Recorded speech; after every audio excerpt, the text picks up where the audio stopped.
The Junction ewagiddwa Cultural Agency Limited bajja kukufunira okufunira emirimu mu Uganda ne mu nsi z'ebweru. Cultural Agencies Limited basangibwa ku MJ Plaza Suite B07 e Kasangati kumpi ne Kasangati Police Station. Oba mufune ku simu 0784 M94 4M8 oba 0704 980 353.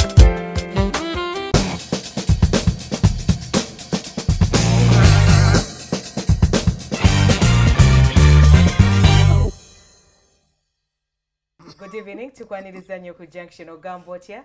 Jerry Justice Dokwango Tulaba. I hope you're doing well, feeling happy, and you are feeling blessed. Anti Sumakula and Pavin, The Junction. Teweda with The Junction and Tusi Wakaba Cultural Agency Limited for jobs in Uganda and abroad. Makula. For jobs in Uganda and abroad. Eranga yetaze omulimu abakawuthira bakubireko ku 0784 19 14 16 oba 0704 98 03 53 0784 19 14 18 or 0704 98 03 53 for Cultural Agency Limited. Is arguing or are arguments a part of a relationship? I won't say natural as I was told to. Is it part of relationships? Nti wemutayombamo nga nti bwe yagamba nti omusajja bw'atakubako takwagala. Nze nalwoga? Ma, is arguing or are arguments part of a relationship? Is it natural? Kuba mukazi. Okujjako ng'omukubeera mu ngeri ekubwa nga ye yamujja ewaabwe okujja. Ngeri ki yeekubwamu? Engeri ekwina okukubwa omukazi alina okukubwa n'omunaza ng'omukuba mu ngeri eyina okukubwa. Engeri eyalagirwa Mukama Katonda. Are you talking about sex? Yes, of course. What do you expect me to say? Ye nkuba entuufu wama baami tokwata oluyina ogalula ate waliwo bano ababeera mu eyo embeera ey'ekisenge ne mugira nga mukuba abakyala obubi nabo chwa kakati eno ndi bize tulina ekitambula ekituwoomera ate ng'otandika kunkuba sirapu ku bubina no way.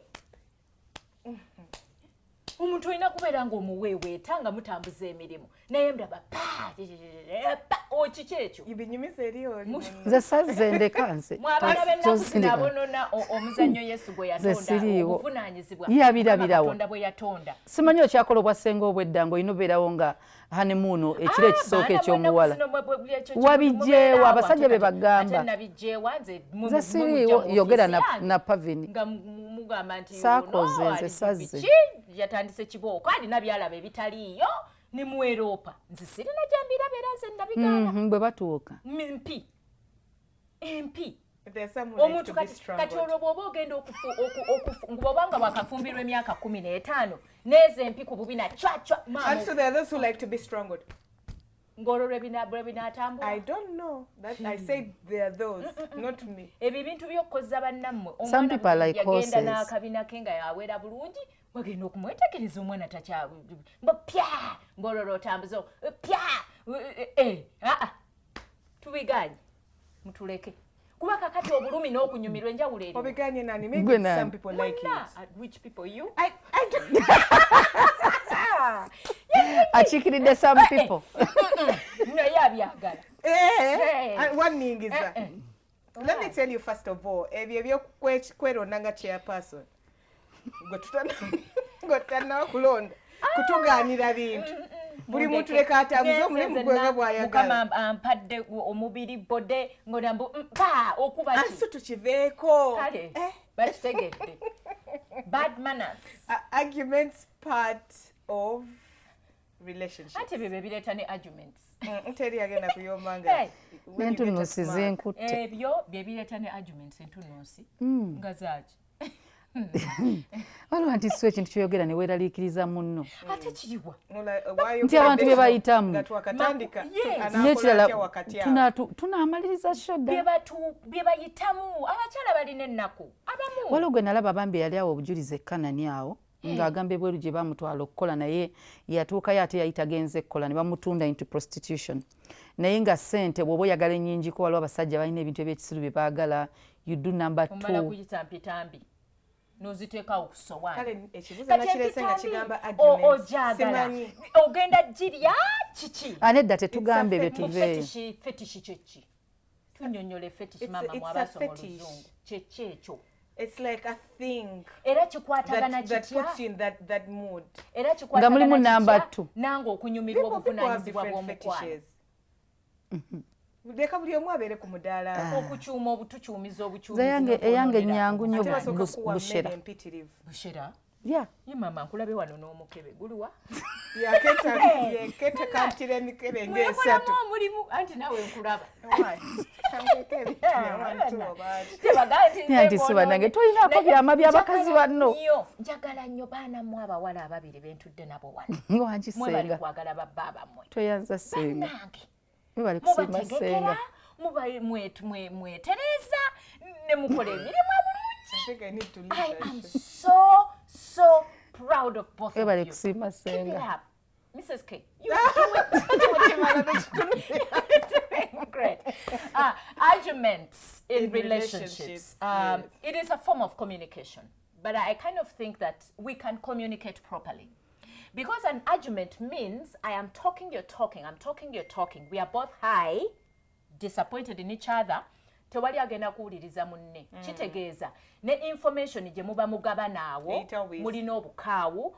Because argument means I'll insult you, I'm very upset, I'll speak things that will break you. At the same time, you will speak the same thing that breaks me. So what does that mean? It affects relationships. Waliwo argument anti-Sue, waliwo argument nga argument gye muyina nga teri kuputinga someone down, teraga nti ali worthless.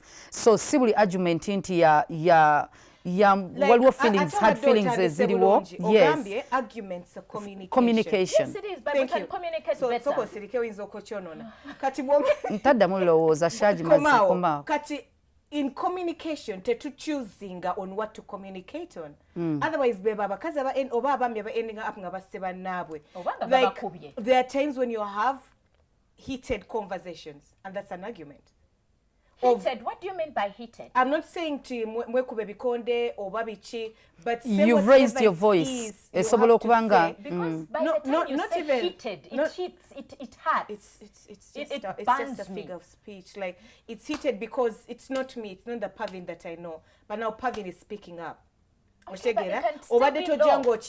When you're raising your voice, why would you raise it happens your voice because it's natural. Like we are always telling people who don't understand the mechanics of junction, we naturally just come on set. So things escalate or de-escalate, whatever it is, and with that escalation, escalates the voice sometimes, not all the time. Kastojukira ngomuchala that you have to submit. That this is your better half. This and is you have to respect. You have to listen. And both of you have to respect each other for this to work. But it's okay to have an argument once in a while. If you're not being heard, if you're feeling oppressed in a certain relationship, then speak up. Okay, speaking up is okay. I did not say that it shouldn't happen. But the thing is, in what tone and what approach? Most cases we don't choose. Because there are some tones and approaches that you put forward to your husband and you instead upset them. So, no, hold up.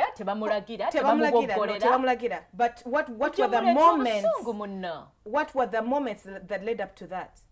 That is what you need to sit down on a round table and discuss. So we were discussing that. You probably failed to understand where I was coming from. Give him so time. For me to be heard, no, we understand that. Give him time. We understand the whole aspect of respect and submission. But these are two people who are having a disagreement. Yep. And it's okay for you to argue. It's okay for you to listen to your wife. Bwabanga alemeddeko aranye bambi omuwulirize, then she's trying to put a point across. Oshegera. And so I know you as a very soft-spoken person. That's why most cases I will just say something small and you'll give up. Oshegera. But by the time you stand your ground, Oshegera, Nogama, no, look here. This is what and what I mean.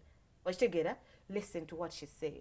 Or listen to what he is saying. And it's usually arguments genda kuba wabawo disagreements or a frustration.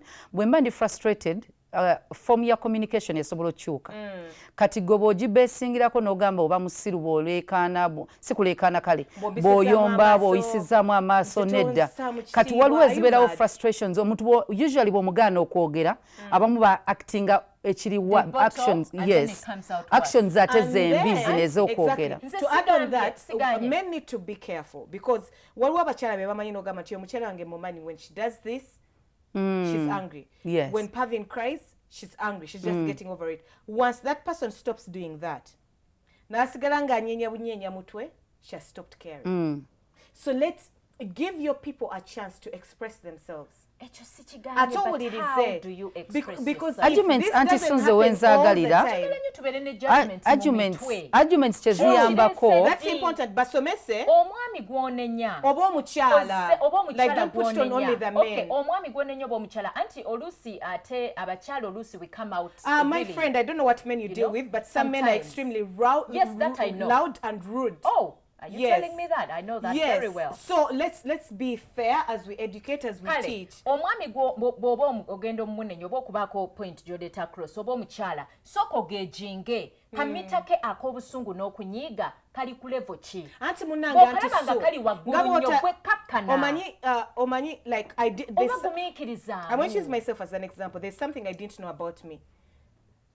Daddy yakiŋŋamba ku mbaga okitegeera nangamba nti ogwolaba ebintu ebinene nnyo tebimunyiiza okitegeera naye akantu kaba katono nnyo akamubreakinga, and once he pointed it out I started noticing, and that means we don't choose on when to be angry or to argue. Do you get where I'm coming from? No, you don't. No, why is Pavin like why are we having this argument? Do you get where I'm coming from? I hear you. So tosagamba bakyala mbu picking what you're going, my friend. Yes, the anger has come. So as that is a man, pretense. The only thing we can do is we can educate the both of them. What you need to learn is when someone goes high, you go low. If you notice that your husband or your wife is in a heated moment, then they are frustrated and trying to let out a certain what? Omukugwe. Neda nawe kibanga gwe kirumye. At that particular moment aganya okutegeera kakkana.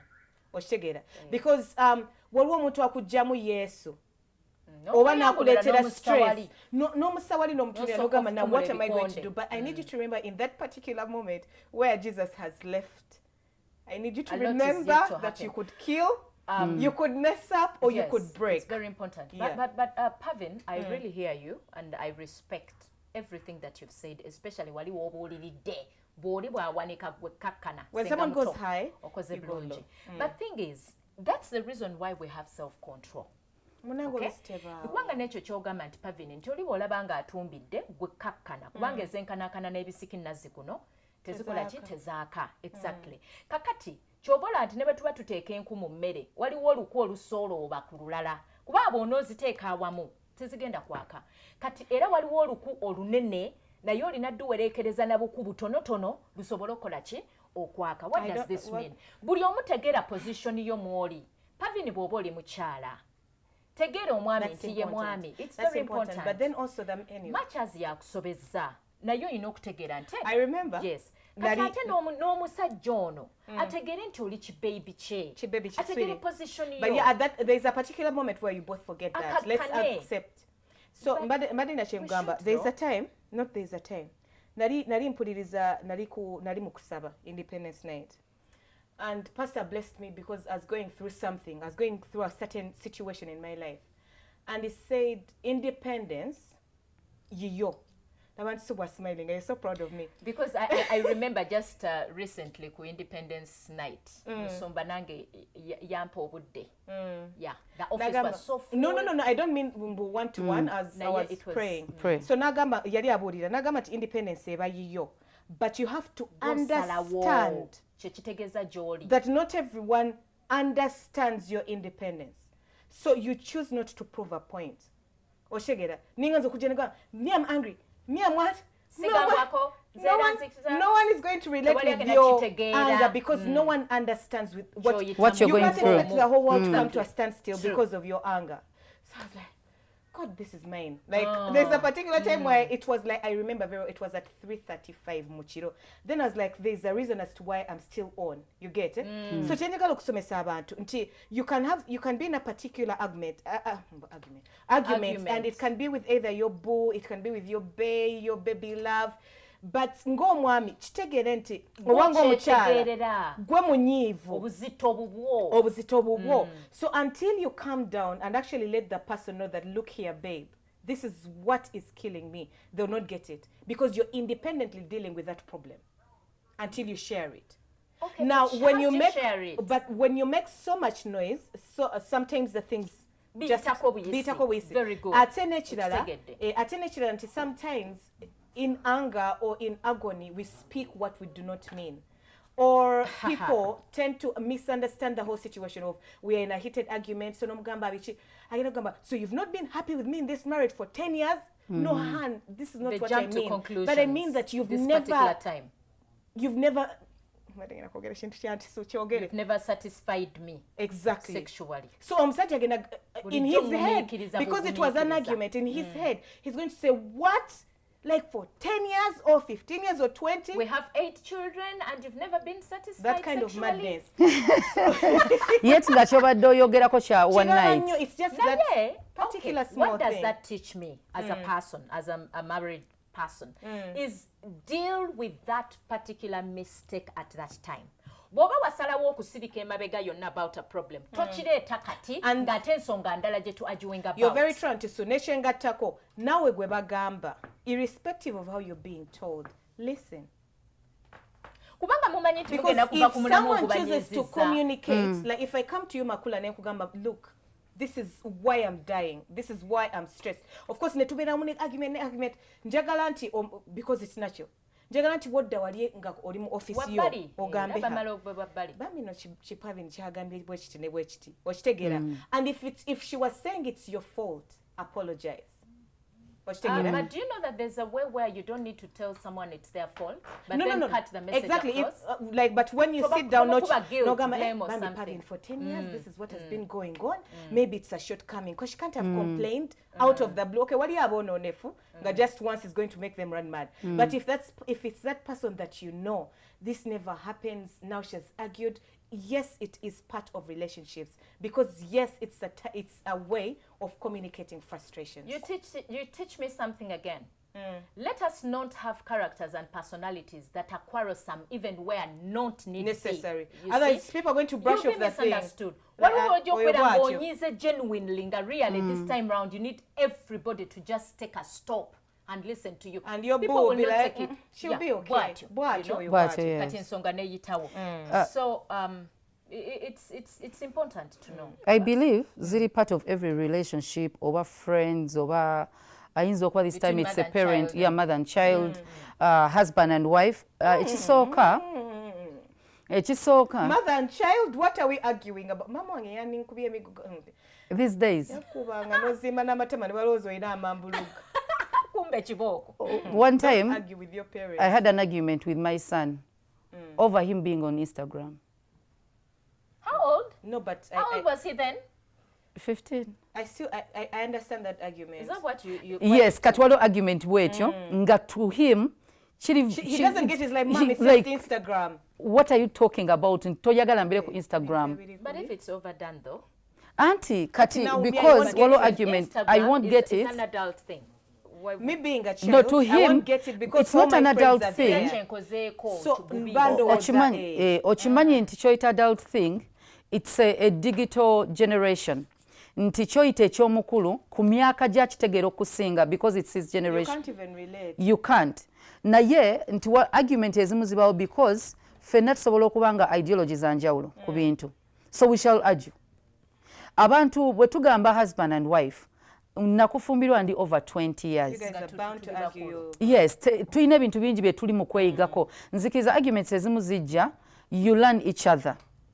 As friends, as mother and son or daughter, as a couple. Kati n'otandika omanya nti munno bw'abeera frustrated bw'ati bw'ayo communicating. I like what you said, different ideologies, because yes. Yeah, tetugenda ku disagreeing. And wars and battles. And also, let's try to regulate ourselves as marrieds and try to understand that bwe muba mwakefumbirwa mwakesinkana there will be a lot of arguments because you don't know what depends on how you're doing it nga bwe mwagambye nti omuntu atakulangirira mu argument waliwo eri party nezikiriza nti it's part naye ng'onnangira bwe muba mutuuse muli mu myaka 3 myaka 4 ddala why would it be heated up argument ng'ate era bwe mwasooka kubanga wano omanyi lwaki oganye kubanga buli omu they put out their best. Okay, they put out their best. Honeymoon time, period time. They put out their best. They're very careful. They're very caring. Then when challenges now begin coming, then arguments nestandika. But the first 5 years, emirundi egisinga obufumbo bwe muba temubukutte bulungi n'obugumikiriza kubaamu okuyuuga kati abamu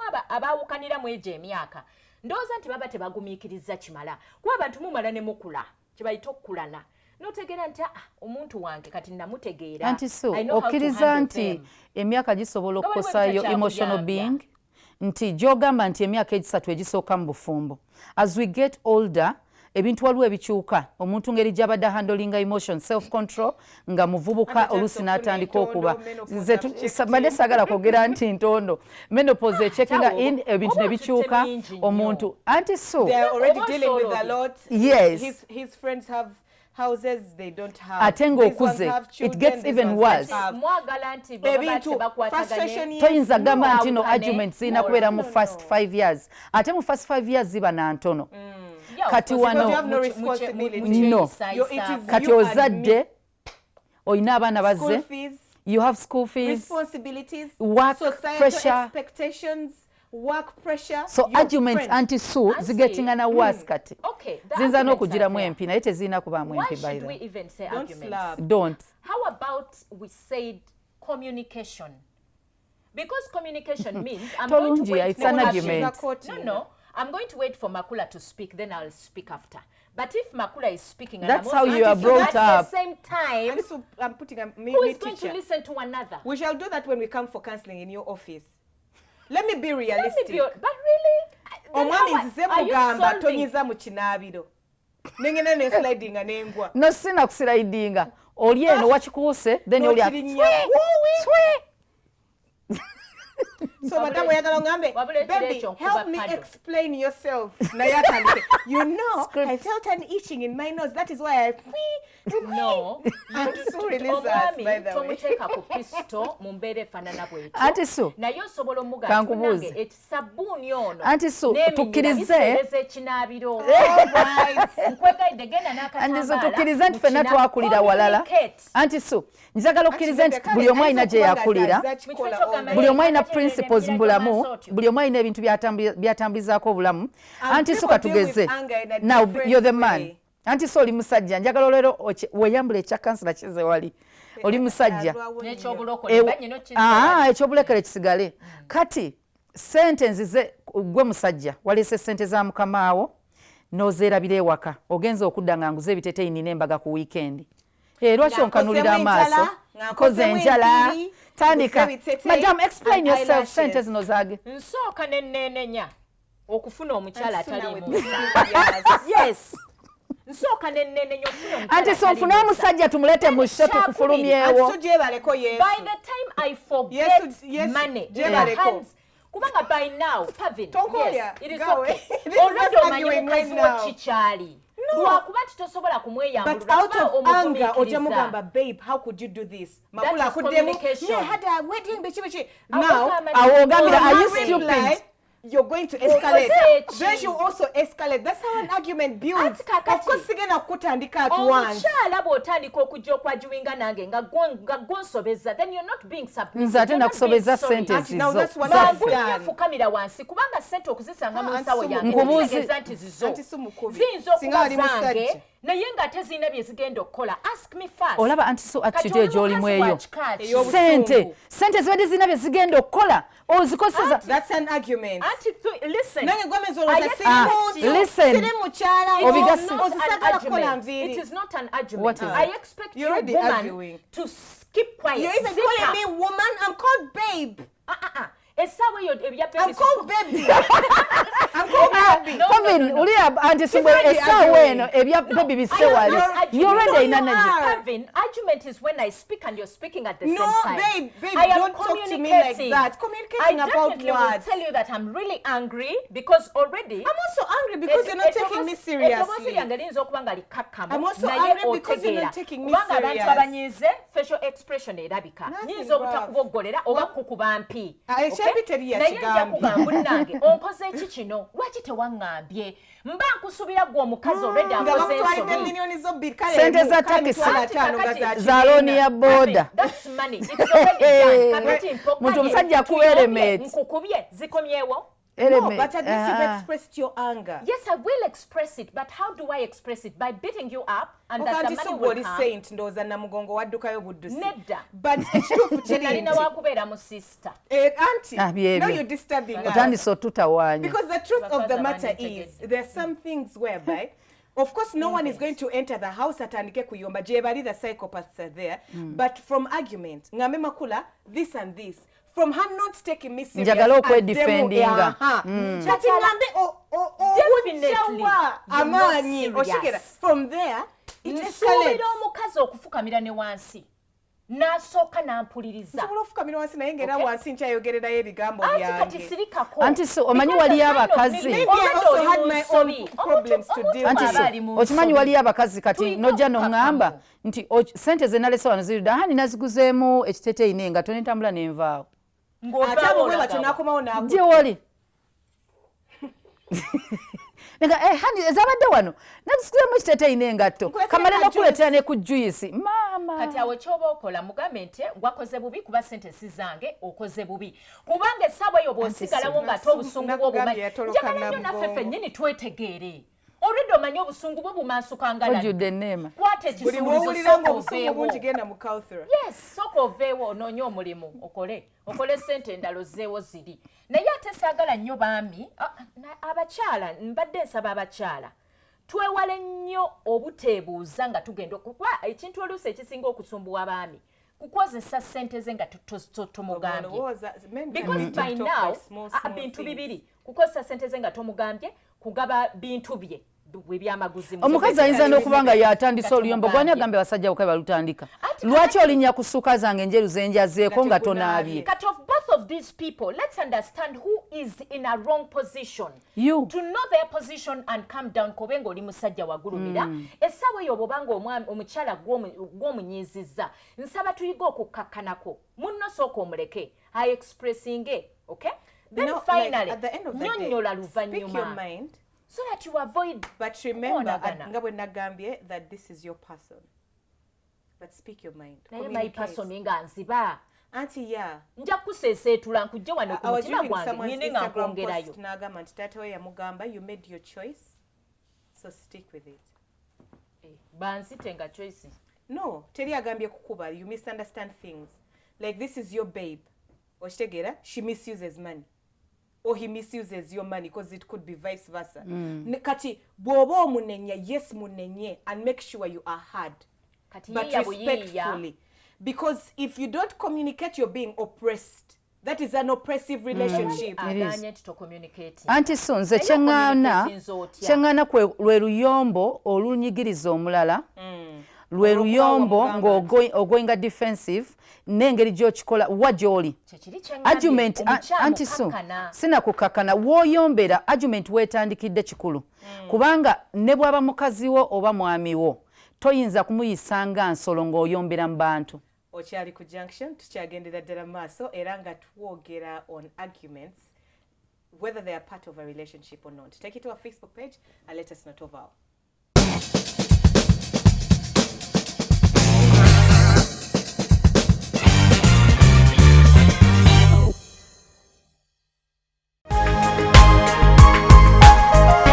Soul Television, Femunyo.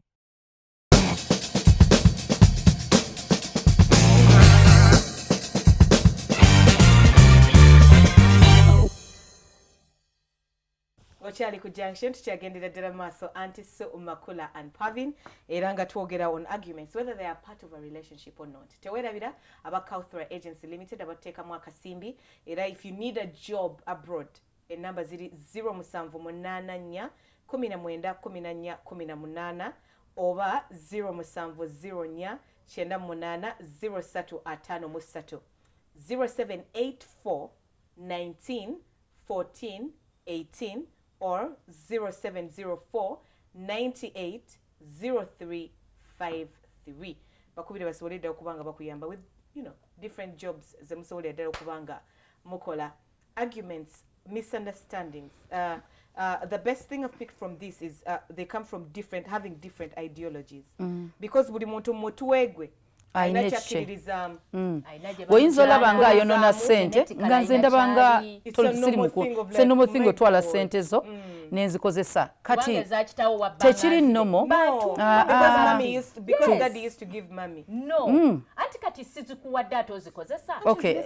anti so engeri gy'okikolamu I think okuyomba kuli oke naye engeri gy'okikolamu nawa bw'oba omuyombera mu maaso g'abaana bammwe tekiri nnomo. And it's not right. No, don't do that.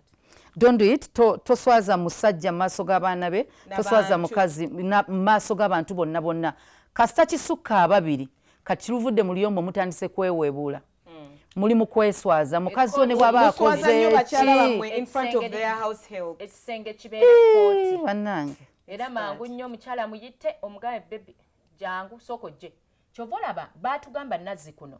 Nti omwami bw'akuyita ne bw'aba akusanze ku lujja ng'owaata misinde mu kisenge kubanga essaawa eyo alina kyakugamba nga tekirinda emmere oba ewunye ekole ki ewunye kati emirundi egisinga ayinza okuba nga yafunye ekyeka ng'oba nga alina ekimunyiiziza ng'akusanze olredi ng'oli mu mbeera emunyiiza kati bw'akuyitanga leka byonna ebiri awo ne bw'oba obadde oyonsa omwana teekaawo genda mangu mu kisenge olabe kyaggamba kubanga kitegeeza nti bw'otayanguwa mangu kugenda oluyomba ajja lujja mu kisenge aluletewa mu ddiiro ate nawe gwe bagambako bagubayombesa akuyombesa musemu ekitiibwa tovaawo waliwo omuntu anyiza ng'oyagala mukuba kintu kiriwo anti waliwo omuntu akuyombesa ng'akanyuga n'obuso nedda omuntu atandise oyomba n'olaga gwe it's not a big issue n'otambula n'omuviiru akasuka obuso vaawoko osooka omuggalire mu nnyumba asooka nkakkane baatugambanga nti omusajja bw'aba ayomba mu kiisinge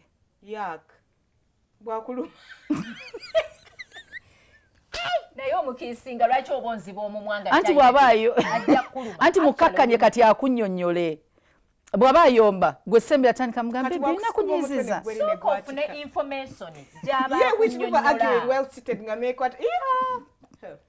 anti bw'atandika oyomba gweleeta laavu asooka afulumya gweleeta nedda anti olwo obusungu nga muno omumanyi nti bw'aba anyize wali ayomba weeyambule that would work because by the time you get the lips in the middle of an argument oba wasoma karate naye bw'omanye essaawa eyo nti aba talaba kitundu kyo aba yanyiza edda ng'alaba muliro ogumaasuka guti yes don't be a manipulating person ati so nedda waliwo ate kale waliwo ka manipulation we kakolakolamuko ugliness already obera waliwo argument ng'olina ogikkakkanya ng'omuntu omumanyi obusungu bw'asukka olugenda kuba lutalo ogwolinokaaba siita ngaebisigera biddemu naluli n'okikola agenda kukuluzinga bali noonya engeri gy'okkakkanyamu munno anti su muleke okuyomba kati mutuule ng'abantu abakulu buli omu amanyi munne gy'asobola okkakkana bw'aba no si kusumula binzaali waliwo omusajja nga kati gwe waliwo okuba nga bbawo omumanyi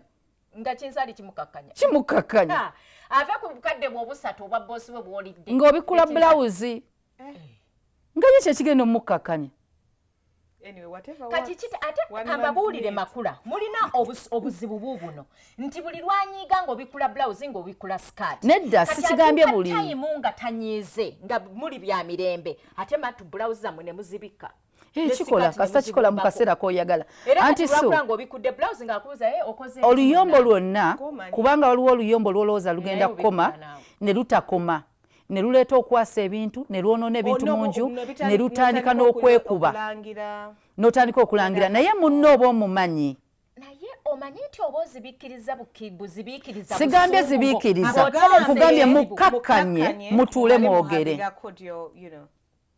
as adults. Auntie Sue, you know your spouse, you know your friend. Waliwo mukwano gwo gwoba omanyi nti bw'ayomba nsirike. Ekyo kimukakkanya. Nga bba wakimanyi, nga nawe okimanyi nti bw'osirika agenda kukakkana. Omulala ng'ogamba bugambi I'm so sorry.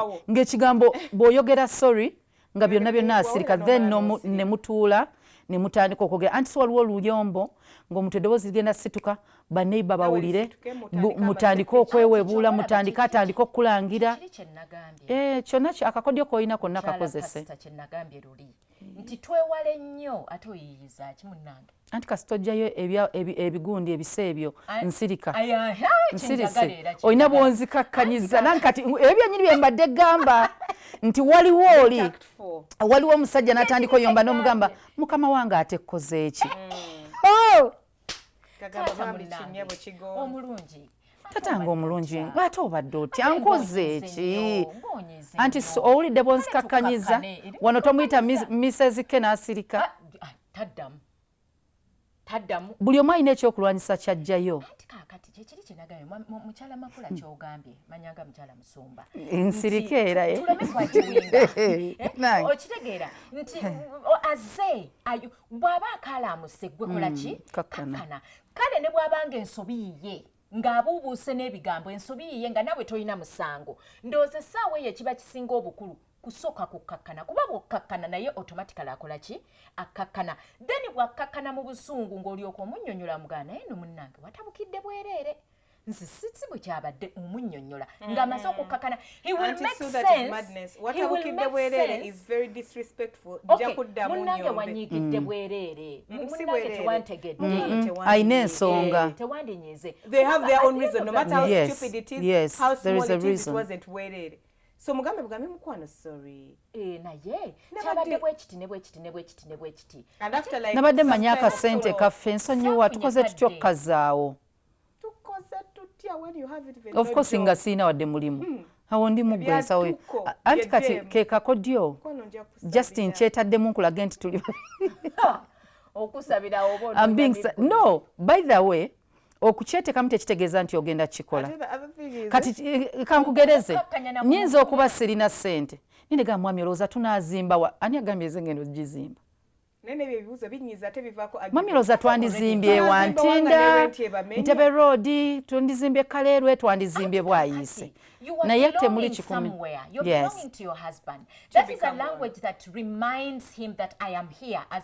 kati engeri gye ndidde ssente zo eza mukamaawo nina kuzza kulaga nti tukoze tutyo zizaawo newadde siinadde n'ekikumi olaba otya naye mukyala ngambye ebiteeteeyi asobola naye bambi laba bwagamba nti tebuba bubbi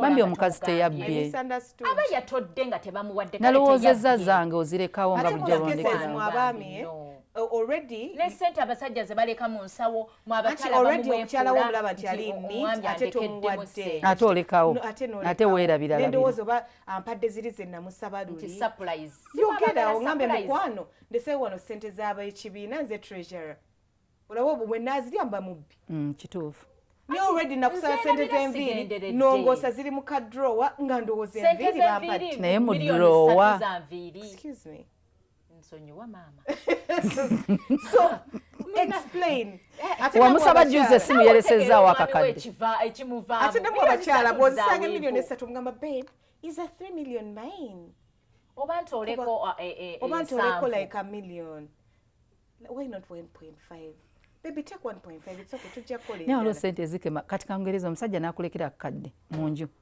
nagamba ako tukaterekera abaana baffe temunnazaala nakugamba amajigansiwa netago tulina okugalisa ku bibala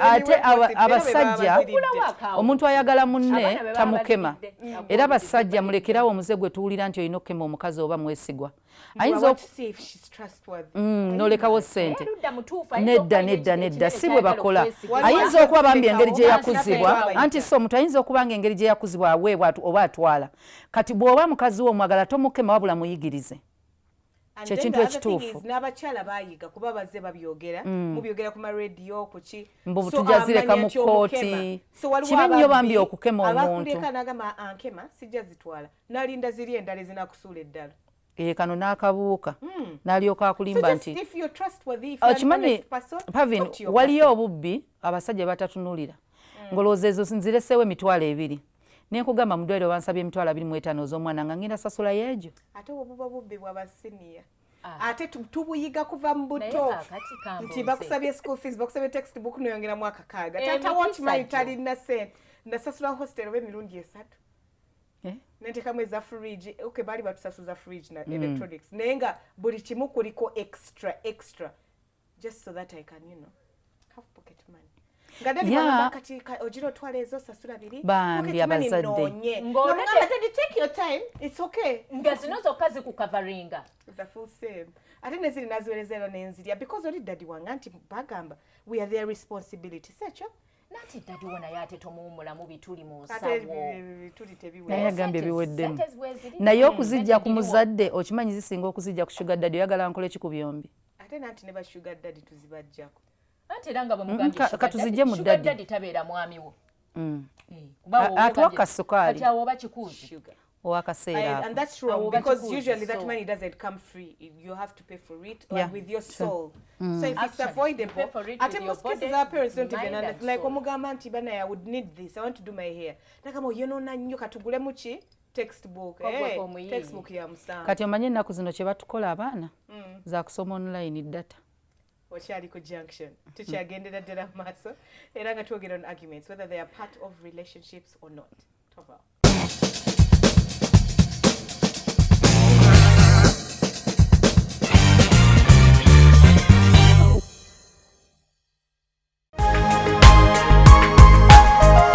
Soul Television, Femunyo.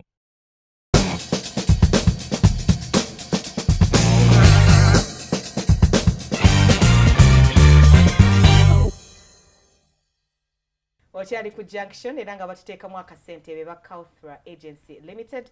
Do not forget for jobs in Uganda and abroad. They are the right people to go to.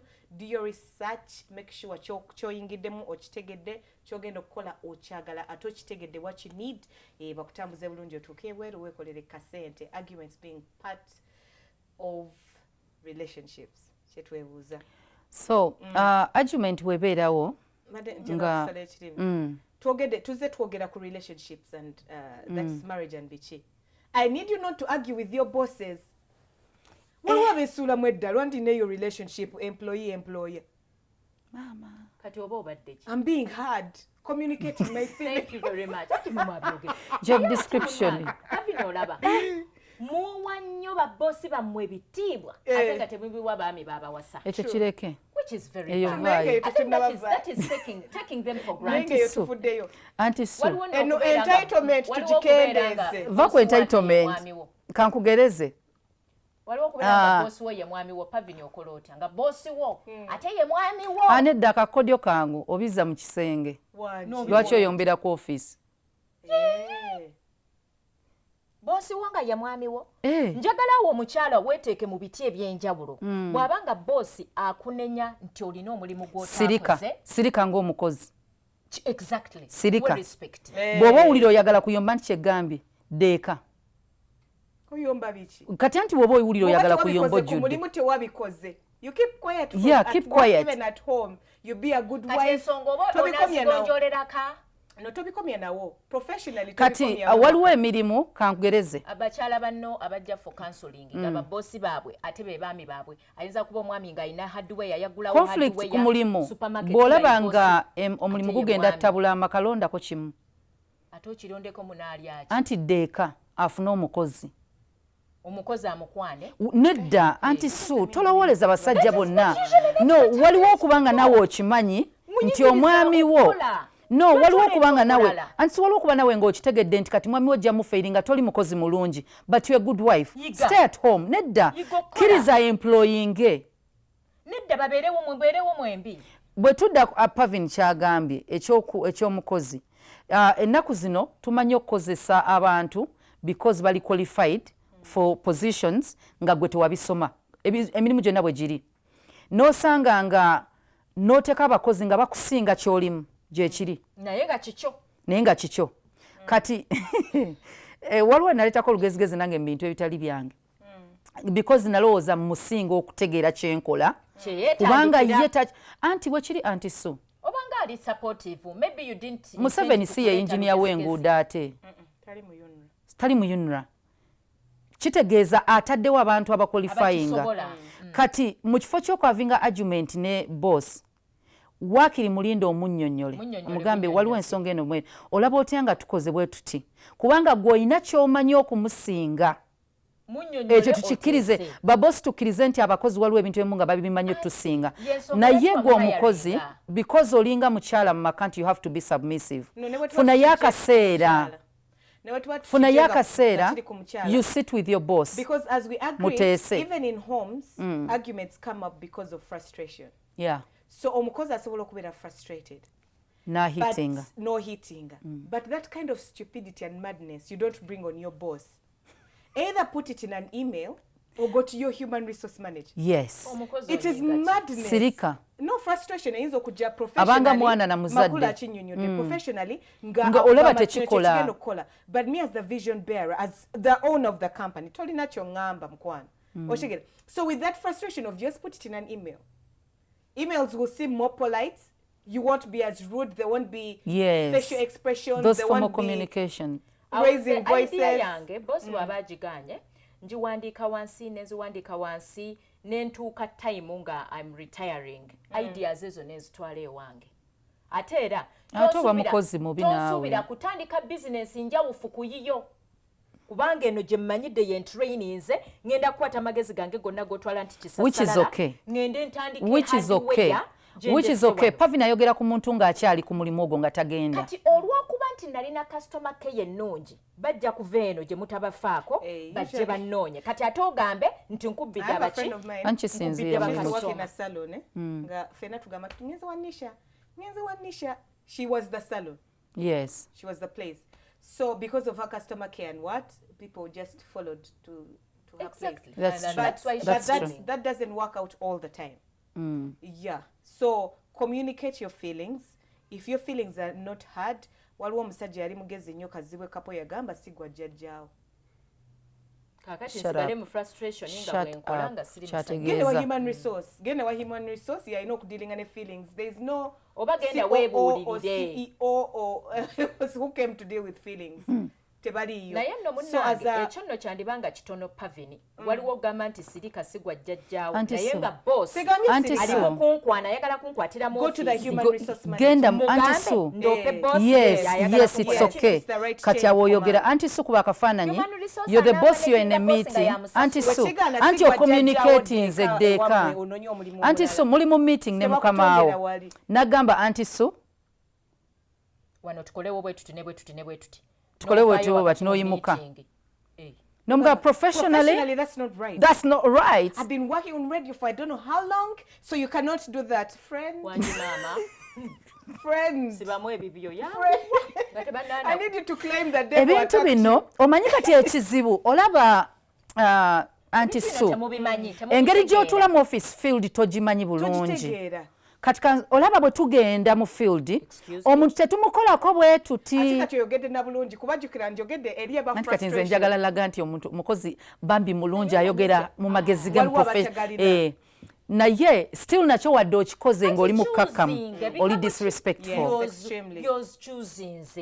kubanga waliwo okubeera ng'oteeseza mu meeting no I would suggest that probably we do this and this and this naye gwe ozze ompalampye onga ekikulu obeera mu meeting you don't suggest to your boss you do not oba omuyisizaamu amaaso you don't if you have a suggestion put it in writing send it on an email nga tuli mu kudiscussinga nakugamba nti anti so mbadde nkugamba okole bwoti n'omugamba nedda mbadde nze suggestinga kino olwo mulimu ogututte Anti Su. Anti Su kankubulira. No, Anti Su oli mukyala Muganda. Tuli bakyala Baganda. Omanya abazadde baffe Abaganda bwe bakola. Nagamba ndeetera amazzi. Waliwo ebbakuli nagamba leetera omwo. Ogireeteramu? They are sarcastically telling you you're stupid. Mukama wagamba leeta ebirowoozo ng'omugamba nti ne luli wasalawo bubi luli twandiko omwana ogenda okukola ensobi ku maama kyantu ekikopo sikiraba leetera mu kidomola ng'oleeta mbuuza ne muganda amazzi mamide tegakunywa oba oyagala kuteeka nedda leeta naabe And so you just like over adding several words into something that you're lying. You're making this thing so hard. The truth of the matter, going back to my point and I stick with it, there is no arguing with your boss. The best you can do, follow the chain of command, go to the human resource manager, put it in writing, send it in an email, or go to them in person. Don't suggest, don't think for them. The same way you talk to your parents. Don't do what? The same way you do it to a parent. No, mami tebayomba naye mu meeting ewaka. Go to Auntie Sue. Wabula, mami yagambye bwati ne bwati. Auntie Sue knows how to deal with it. Yes. It's the same thing the human resource manager will be like. There's always there is always that person you can talk to. Or someone they actually trust. Find a go between. Now with friendships, I need you to argue and speak out. Friendships? Yes. If you over argue and abuse me and throw tantrums. No, when the argument comes, argue and let it out. Because friendships, this is a relationship that you have chosen whereby you don't owe anyone anything, but you still love each other deeply. You owe something. Auntie Kati, now you're being friends. Auntie Sue, what it is? You're being friends with that person because you owe them something. But if I don't owe you anything and I still love you deeply and immensely, that's love. You have to communicate how you feel, because the whole friendship thing is working on feelings. Otherwise, beba abantu bogamba nti the best friend wange yankola bwati ku mukolo, ze yampa obutua, those friends who are giving each other poison because they fear to communicate. I hear you, but I'm suggesting that still, when you're arguing, mwembinga muli mu kuyomba, era temugenda kusolvinga kizibu kyonna. Muvaawo mwenna mutabusi. No, okuyomba Auntie Sue, kasita mubeeranga bwe muyomba, musigala mwewa ekitiibwa. Nti toyomba kiweebuula muno, you're respectful mu bigambo byo. Nti tovuma tolangira tonyigiriza. You didn't make a vow before God for this person. Yes, or you're not their do parents, what? You're not their parents. No. Okay, this is a person that you chose because of life. And they will understand you. You expect them to be patient with you, right? Over Deco Junction. Tukwagala nnyo, we appreciate you. Until next time, tuweerabira abantu samwa kasente bakawthra. Tukwagala nnyo. Bye-bye.